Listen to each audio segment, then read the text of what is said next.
Halo teman-teman, assalamualaikum warahmatullahi wabarakatuh.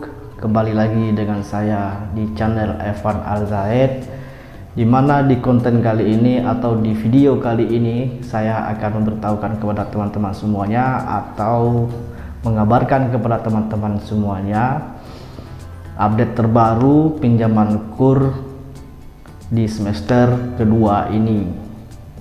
Apakah ada perubahan, apakah ada kemudahan untuk kita mengajukan pinjaman KUR di semester kedua ini, ataukah ada menguntungkan buat kita sebagai peminjam, atau ada perubahan-perubahan lainnya. Dan buat teman-teman semuanya, tonton terus video ini, jangan di skip, karena ini menurut saya informasi penting, jadi jangan di skip. Nanti setelah selesai nonton video ini, jangan lupa teman-teman memberikan saya like dan subscribe-nya, dan diaktifkan juga lonceng notifikasinya agar dapat update terbaru dari video-video saya. Oke, baiklah teman-teman, apa sih perubahan atau pembaruan KUR di semester kedua ini? Di setiap bank, 1 tahun itu akan dibagi dengan 2 semester, di mana semester pertama itu dari Januari kemarin sampai bulan 6, dan sekarang sudah termasuk semester kedua, sudah termasuk bulan Juni, bulan 6, dan sebentar lagi kita akan masuk bulan Juli. Dan mendekati akhir tahun, bahwa setiap bank atau kepala cabang bank atau kepala peminjaman akan mengenjot penjualan dana KUR ini atau pinjaman KUR ini, dan mereka akan mengenjot para marketingnya untuk menjual pinjaman KUR ini. Karena pinjaman KUR ini kan, bank itu kan ibaratnya jualan, dia akan menjual produknya itu atau dana KUR-nya itu kepada masyarakat, dan bila perlu akan dihabiskan di akhir tahun ini. Kalau bisa jangan tersisa pinjaman KUR itu. Karena apa? Karena di setiap bank itu pasti ada targetnya atau anggarannya dari pusat, dananya setiap cabang harus menjual dana KUR ini dalam 1 tahun dengan jumlah sekian dan harus dihabiskan.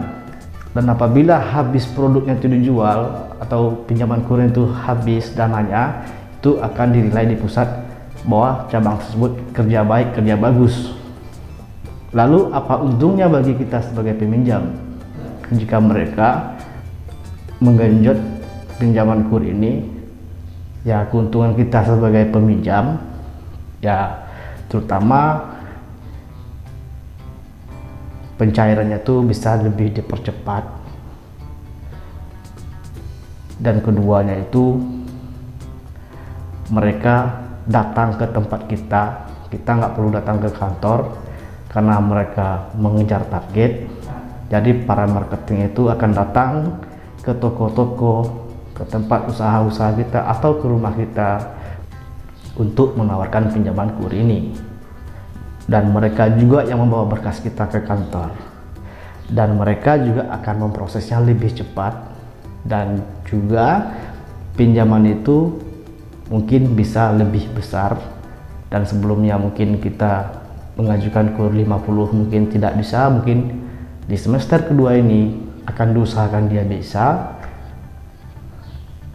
karena mereka untuk menghabiskan jualannya atau melepaskan targetnya di semester kedua ini. Dan juga mungkin bisa terjadi persyaratannya tuh agak dipermudahkan, mungkin kurang sedikit, mungkin bisa lewat kalau untuk semester kedua ini karena sudah mendekati akhir tahun. Jadi buat teman-teman yang belum mengajukan pinjaman KUR, jadi kesempatan teman-teman di semester kedua ini untuk mengajukannya agar cepat diproses, atau juga teman-teman yang sudah mengajukan ke kantor, ya mungkin akan segera diproses cepat sama marketingnya karena mereka sudah digenjot oleh pimpinannya di semester kedua ini. Kalau untuk persyaratan saya sudah jelaskan di video-video saya sebelumnya. Jadi buat teman-teman yang belum tahu syarat-syarat KUR, silahkan tonton video-video saya sebelumnya. Di situ sudah saya jelaskan syarat-syarat dan ketentuan untuk pengajuan pinjaman KUR. Jadi di video ini saya hanya menjelaskan bahwa di semester kedua ini waktu yang paling tepat untuk mengajukan KUR, cepat diproses dan cepat dicairkan, dan nominalnya pun mungkin bisa agak lebih besar untuk pengajuan pinjaman KUR di semester kedua ini. Nah, kemarin juga ada pertanyaan dari teman-teman bahwa pinjaman KUR ini di bank lain katanya ada administrasi, ada juga di bank lainnya tidak ada administrasi. Kalau untuk biaya administrasi ini itu tergantung dari kebijakan bank masing-masing, apakah mereka pakai administrasi atau tidak. Seperti di tempat saya itu, kalau pinjaman di bawah 50 juta itu kami tidak menggunakan biaya administrasi. Tapi apabila pinjaman di atas 50 juta itu akan kami kenakan biaya administrasi.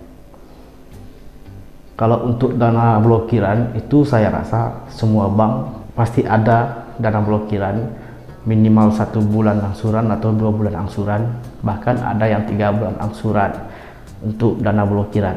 Itu saya rasa di semua bank sama, karena itu suatu kewajiban di saat debiturnya itu tidak ada kemampuan untuk membayar atau macet di pertengahan atau macet di masa pengangsuran, itu bisa digunakan dana blokir itu.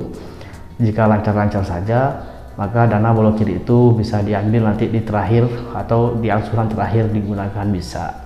Itu tujuannya untuk dana blokir tadi. Kemarin juga ada teman-teman bertanya, SIKP itu apa sih Bang? Berapa lama penghapusan SIKP itu atau SIK? SIKP itu adalah sebuah aplikasi yang dikelola oleh Menteri Keuangan atau Bendahara Keuangan negara kita ini untuk mengontrol para debitur peminjam penyaluran KUR agar tidak keluar dari sasaran, agar lebih tepat sasaran. Yang jadi dinamakan itu aplikasinya itu namanya itu SIKP. Dan berapa lama penghapusan SIKP itu? Biasanya itu penghapusan 3 hari. Penghapusan SIKP itu biasanya penghapusannya 3 hari. Jadi itu saja teman-teman konten kali ini atau video kali ini, semoga bermanfaat buat teman-teman semuanya. Jika bermanfaat jangan lupa berikan like dan subscribe-nya, dan diaktifkan juga lonceng notifikasinya biar dapat update terbaru dari video-video saya. Oke, terima kasih buat teman-teman semuanya. Sampai jumpa di video selanjutnya. Assalamualaikum warahmatullahi wabarakatuh. Bye bye teman-teman.